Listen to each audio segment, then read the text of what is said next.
Bismillahirrahmanirrahim. Assalamualaikum warahmatullahi taala wabarakatuh. Apa kabar nih teman-teman semuanya? Semoga dalam keadaan yang terbaik ya. Amin amin ya Allah ya rabbal alamin. Oh iya nih, sudah di tahun dan di awal bulan Januari aja, mungkin tepatnya di pertengahan pertengahan ya teman-teman. Dan maaf banget nih Bunda baru upload budget Januarinya karena baru sempat upload juga. Semoga teman-teman dapat memakluminya ya. Dan semoga di tahun ini, di bulan ini semakin baik, semakin membaik keuangannya, dan terutama membaik juga masalah-masalah kehidupannya dan keimanannya juga. Dan semakin berkah juga rezekinya ya teman-teman. Dan kali ini seperti biasa Bunda ingin sharing lagi kepada teman-teman semuanya. Kadang di akhir tahun ini tuh kita perlu banget untuk mencapai ataupun mencatat mimpi-mimpi kita yang harus kita capai di tahun ini ataupun di tahun sebelumnya, yang mungkin di tahun sebelumnya belum terrealisasikan. Dan seperti kemarin juga Bunda buat mimpi-mimpi Bunda tuh seperti jangka panjang, dan alhamdulillah satu persatu terchecklist ya, alhamdulillah. Nah, bagi teman-teman tidak ada salahnya juga mencatat ataupun menulis nih pencapaian-pencapaian apa saja sih yang ingin kita capai gitu, supaya nanti diaminkan dan doanya juga makin kuat dan semangat lagi ya teman-teman. Amin ya Allah. Nah, mumpung di awal tahun ya teman-teman, kita dapat mengevaluasi dan dapat berbenah lagi, baik itu dari budgetingnya, kehidupannya, lebih konsisten lagi sama anggarannya. Dan jangan lupa ya teman-teman untuk selalu bersyukur dengan apa yang Allah tentukan, dengan apa yang telah Allah berikan, karena dengan bersyukur bakal Allah tambah-tambahkan lagi nikmatnya, baik itu mungkin dari segi kesehatan kepada diri sendiri, kesehatan kepada keluarga, baik itu dari segi kenikmatan dan segi kebahagiaan dalam hidup ya, meskipun misalnya dengan uang yang pas-pasan misalnya, dan baik itu dari segi rezeki yang lainnya. Jadi bicara tentang soal rezeki ya teman-teman, rezeki itu bukan berarti soal uang saja ya teman-teman, tapi lebih ke universal, lebih luas katanya, maknanya lebih luas gitu teman-teman. Jadi kita sebagai makhluk ciptaan Allah itu jangan sampai selalu mengartikan rezeki itu hanya sekedar materi aja ya teman-teman. Jangan seperti itu ya teman-teman, oke? Dan maaf ya teman-teman, sebelumnya di sini Bunda bukan bermaksud untuk menggurui teman-teman, tapi Bunda juga masih banyak belajar untuk di sini gitu, hanya sekedar sharing dan mengajak kepada teman-teman semuanya kepada hal kebaikan dan kembali lagi kepada diri Bunda pribadi. Ya, intinya teman-teman dapat mengambil hal-hal positifnya saja, dan bila mana ada hal yang negatif silahkan ditinggalkan. Oke, terima kasih. Nah, oke, baik, kita lanjut. Kali ini Bunda ingin budget Januari, dan maaf ini tuh telat banget ya sebenarnya, tapi semoga teman-teman fine ya. Kali ini tuh masih tamat ya teman-teman, masih mau sama-sama belajar. Semoga masih ada yang mau sama-sama belajar.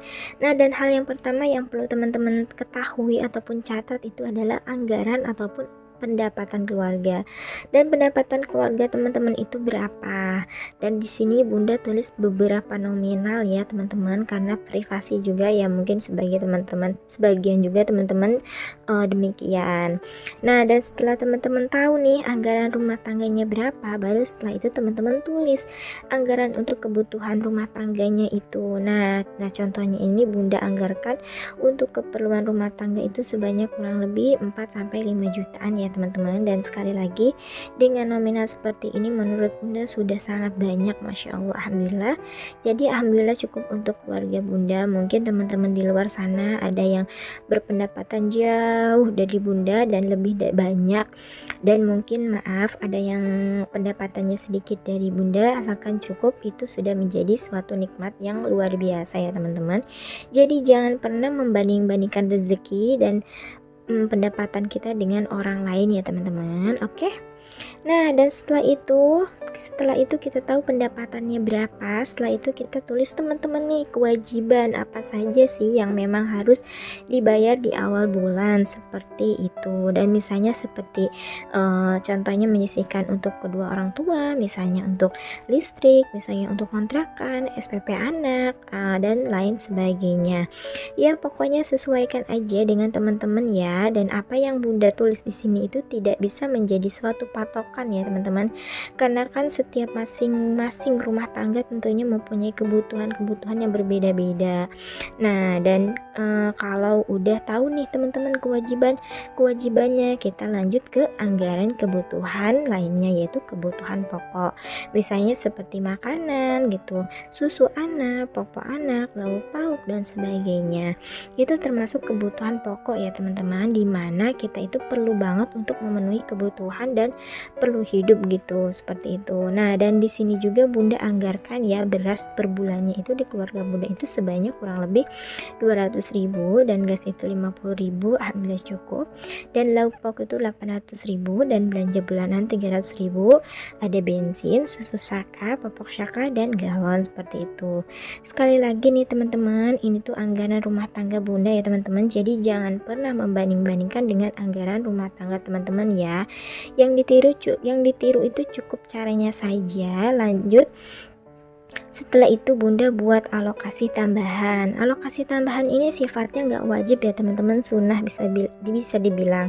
Jadi misalnya kalau dana itu nggak ada, kita tetap bisa hidup kok teman-teman. Contohnya ini ada dana sosial ya, seperti iuran RT gitu ya teman-teman, ataupun sedekah dan lain sebagainya. Terus ada juga dana darurat, jajan anak dan hiburan, seperti itu. Nah, tanpa ada alokasi tambahan ini pun sebenarnya sudah bisa sih kita untuk melanjutkan hidup. Tapi kalau misalnya ada dana yang lebih, boleh banget ditambahkan dengan uang-uang tersebut, seperti itu. Nah, lanjut, mumpung di awal tahun nih teman-teman harus segera membuat tabungan nih. Tabungan apa? Yaitu karena tabungan lebaran kah, misalnya tabungan receh kah, ataupun tabungan 2000 kah gitu. Karena kan dari tabungan receh itu terkadang akan terkumpul banyak gitu ya, asal kitanya itu konsisten, nanti lama-lama insya Allah bisa banyak ya teman-teman. Dan ini sudah berhasil diterapkan oleh Bunda sendiri, Masya Allah, alhamdulillah. Dan teman-teman Bunda juga ya, mulai dari tabungan 2000, tabungan 5000 dan lain sebagainya. Dan Bunda juga diambil dari sisa jajan, asal kita dapat konsisten aja gitu. Dan disiplin untuk menabungnya juga, misalnya walaupun hanya 2000-an, nanti bakal terasa banget pas kita lagi bongkar tabungannya ya teman-teman, seperti itu. Nah, dan di sini tuh itu contoh kecilnya Bunda mau buat anggaran ataupun buat tabungan kalender ya teman-teman, sesuai dengan jumlah tanggalnya ya teman-teman yang kita buat, seperti itu. Dari tanggal 1 sampai dengan tanggal 31, seperti itu. Jadi cara nabungnya itu bisa harian ataupun acak ya teman-teman. Misalnya dari tanggal 1 gitu. Ada juga misalnya dari tanggal 1 itu ya tabungnya 1000, tanggal 2 ya 2000, tanggal 3 3000, tanggal 5 5000, tanggal 10 10.000 ya, pokoknya begitu seterusnya aja gitu teman-teman. Apalagi nih kalau misalnya teman-teman ada pendapatan harian gitu ya, ya cara seperti ini tuh sangat membantu banget, sangat efektif banget untuk dijadikan cara menabung yang asik ataupun cara menabung harian gitu teman-teman, seperti itu. Nah, dan cara buatnya juga sangat tergolong simple ya, sangat mudah. Tinggal kita buat kotak-kotak seperti ini aja gitu. Dan kita lalu tinggal isi deh dengan angka 1 sampai dengan 31, seperti itu. Nah, kalau misalnya nih kita nabung acak juga boleh ya teman-teman. Misalnya pas lagi banyak nih, misalnya tabungannya misalnya 30.000. Nah, dan di RC-nya itu di angka 30 gitu. Dan kalau lagi misalnya banyak pengeluarannya juga nih, ya sudah, kita nabungnya di angka-angka terkecil aja, misalnya mulai dari 2000k, 5000k gitu sampai dengan 10.000k. Jadi menabung seperti ini tuh sebenarnya nggak buat beban ya teman-teman. Berapapun nih teman-teman yang punya gitu, berapapun nih nominal yang teman-teman punya, yang kita punya, misalnya ada sisa belanja bulanan kah, ataupun sisa belanja apa gitu, atau ada sisa beli popok anak misalnya, nanti kita langsung kumpulin aja di dalam toples ataupun jar gitu, terus kita tinggal arsir deh sesuai dengan jumlah tabungan yang kita tabung, seperti itu teman-teman. Nah, contohnya seperti Bunda ambil ada rezeki dari pendapatan afiliat, jadi ya sudah Bunda tabung aja daripada Bunda pakai untuk hal-hal yang gak jelas. Lebih baik Bunda tabung deh dengan ketabungan kalender, seperti itu. Intinya ya teman-teman, kalau nabung itu nggak harus dipaksakan ya teman-teman, dan jangan melihat tabungan orang lain, dan apa-apa yang Bunda share di sini nggak ada maksud ria ataupun sombong ya teman-teman. Juga nggak perlu membanding-bandingkan pendapatan Bunda ataupun tabungan Bunda dengan kehidupan teman-teman sendiri. Cukup caranya saja yang dapat teman-teman tiru. Kalau misalnya teman-teman bisa menabung lebih banyak, ya alhamdulillah banget, berarti bermanfaat. Dan kalau misalnya tabungannya sedikit juga tidak apa-apa kok teman-teman. Jadi kita jangan sampai berkecil hati ya teman-teman. Kita semangat terus, karena di sini juga kita dapat sama-sama belajar seperti itu, sama-sama lebih mengetahui cara mengatur keuangan seperti apa. Oke.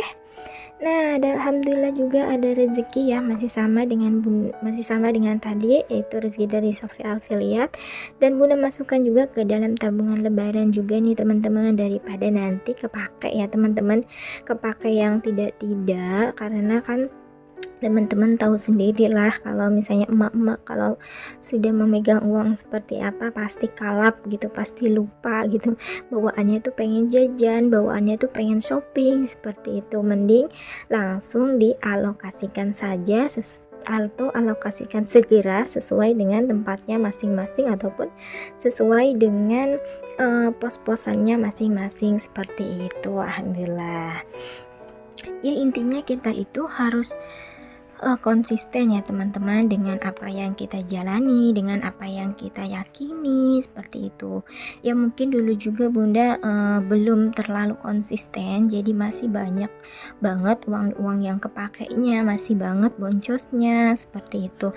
Tetapi ketika sudah menerapkan budgeting, ketika Bunda sudah Bunda sudah konsisten dengan apa yang Bunda jalani, seperti itu. Tapi alhamdulillah sekarang sedikit banyaknya lebih membaik keuangan keluarga, sedikit banyaknya bisa membantu dalam segi mengatur keuangan rumah tangga, seperti itu. Alhamdulillah ya teman-teman.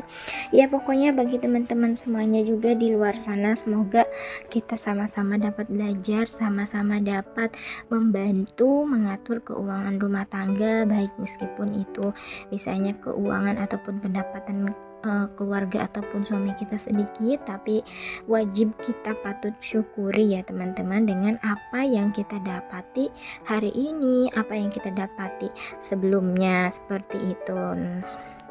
Nah, kita lanjut ya ke selanjutnya nih teman-teman, ke video selanjutnya, karena kan Bunda ngerekodnya malam-malam hari ya teman-teman, jadi bocil belum tidur, dan inilah keadaan ketika bocil sebelum tidur masih berantakan banget. Jadi rumah Bunda itu bersih dan rapinya itu nggak terus-terusan ya teman-teman, kadang berantakan, maklum juga karena kan ada bocil, jadi kadang-kadang rapinya seperti itu ya. Yang terpenting ketika Pak suami pulang kerja, rumah itu dalam keadaan yang enak dipandang. Nggak mesti juga sih ya teman-teman, misalnya ada dalam keadaan yang enak dipandang juga. Kalau memang benar-benar capek dan tidak apa-apa juga ya, dipending dulu kerjaan rumahnya. Yang terpenting kita tetap fit dan tetap menjaga kewarasan kita ya teman-teman. Yang penting kita nggak uring-uringan gitu ya teman-teman. Dan seperti biasa kalau mau tidur mesti ini bocil minta dibacain buku cerita gitu. Kalau Syaka itu nggak tahu juga ya, terkadang Syaka ada aja dramanya kalau mau tidur itu, entah minta diinyet-inyet, kalau nggak minta dibawain tirek ataupun binatangnya, minumlah minta minyak telon lah ya, pokoknya banyak banget dramanya kalau bocil itu. Tapi ya meskipun demikian seperti itu, alhamdulillah yang terpenting anak kita, keluarga kita itu dalam keadaan baik-baik aja, sehat selalu semuanya, seperti itu. Karena kan setiap tumbuh kembang anak itu berbeda-beda juga ya teman-teman, jadi jangan sampai kita banding-bandingkan dengan orang lain ya teman-teman. Nah oke, setelah bocil beres nih, Bunda lanjut untuk beres-beres ya teman, untuk beres-beres ya, karena di area ruang tamu ya. Seperti inilah kondisinya kalau bocil main itu pasti dikeluarkan semua perabotannya dan lanjut untuk menyapu karena waktu paginya sudah dipel ya teman-teman. Jadi bunda mungkin nanti hanya menyapu aja, menyapu tipis-tipis seperti itu. Nah, teman-teman, di sini Bunda mau lanjut sharing dan cerita nih, teman-teman, bagaimana sih peran sebagai seorang anak ataupun bagaimana sih peran sebagai seorang anak peran wanita sebagai seorang anak di dalam Al-Qur'an ya, teman-teman. Masya Allah, birrul walidaini atau bakti kita kepada orang tua itu banyak sekali ya, teman-teman. Agama ini Masya Allah ya, teman-teman, mengajarkan kepada kita bakti, taat kepada kedua orang tua kita. Sama orang tua kita itu tidak boleh berkata gitu. Berkata itu juga nggak boleh teman-teman, cuman aja. Berkata seperti itu saja tidak boleh ya teman-teman, apalagi lebih dari itu. Maka wanita itu peran wanita itu sebagai anak itu dalam keluarga muslim, dia harus paham memandang orang tua itu sangat luar biasa, betul-betul ya. Betul-betul kita taat dan betul-betul kita bakti selama kita itu, dan selama orang tua kita itu menyuruh kita dalam hal kebaikan. Jangan sampai baik sama orang lain tapi sama ibu sendiri itu kita tidak baik.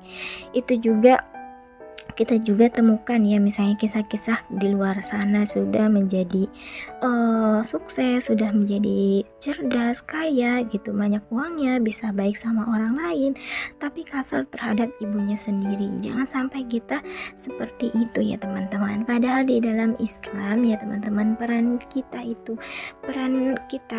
anak, peran wanita itu sebagai seorang anak, ingat ya teman-teman, bahwa keberhasilan kita ini adalah salah satu ialah karena ridho, karena restu, karena doanya beliau gitu, dari doa orang tua kita gitu. Maka sebaliknya misalnya mungkin bila hidup kita susah, kerjaan kita berantakan, rumah tangga kita nggak baik, mungkin karena ada salah kita kepada orang tua kita yang menyebabkan orang tua kita itu mengucapkan sesuatu ataupun sesuatu hal yang kasar, yang akhirnya itulah yang didengar oleh Allah Subhanahu wa Ta'ala dan yang membuat hidup kita itu tidak baik-baik saja. Maka Bunda mengajak kepada teman-teman semuanya, kembali lagi kepada orang tua kita yang masih ada. Kalau misalnya ada, maka kita meminta doa kepada orang tua kita itu, meminta maaf atas kesalahan dan meminta doa kepada beliau.